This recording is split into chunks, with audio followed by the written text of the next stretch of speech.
Hello everyone, my name is Teacher Heather and I wanted to give you my top tips for using TPR without props.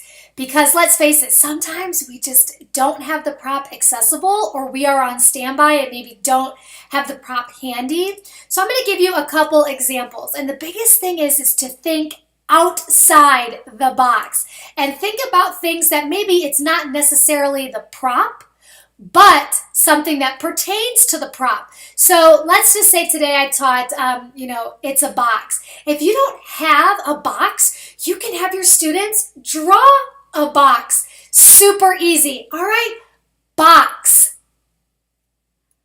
Easy peasy. Now let's say you are in an upper level class and you have the lesson on, I think there's one about doctors and stuff and being sick. I would use my finger as a thermometer and be like, class, can you take your temperature? Oh, 98.6 or something along those lines. There's always ways to think about it. If you have a lesson where you're talking about wheels, you can easily draw an air circle or do this to say, how fast does the wheel go? Super fast. TPR is huge. Same with any type of food that you have. If you're talking about foods in class, like apple, banana, orange, you can even demonstrate peeling an orange.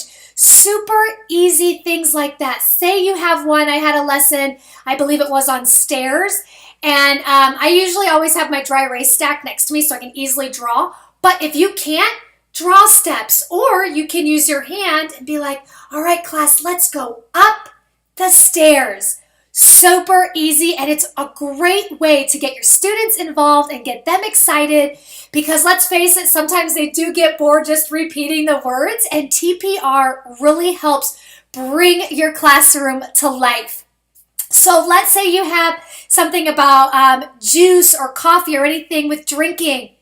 Demonstrate drinking. Easy TPR.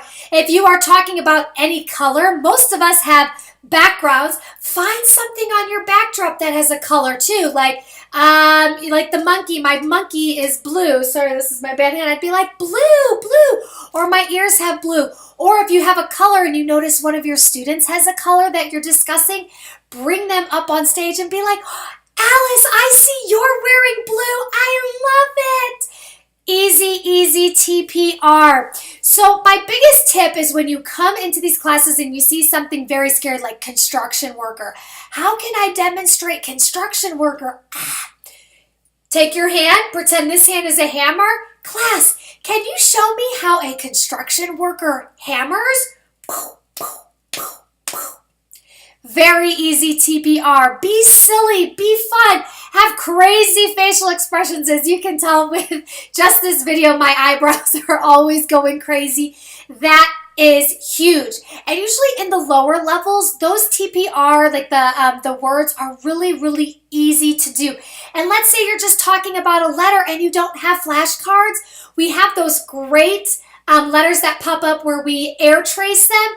Do that for that too, like for letter A, up, down, across. TPR it, have your students do it with you. And remember, whenever you're doing letters, do them backwards because in the platform, so if I go this way, the way that it's shown for me, it's showing the proper way for me, but not proper on the camera. So those are just a couple tips. Just think outside the box. What can pertain to these key vocabulary words that I may not have? How can I bring my classroom to life? So I hope that helps you just a little bit, and thank you for watching. Bye.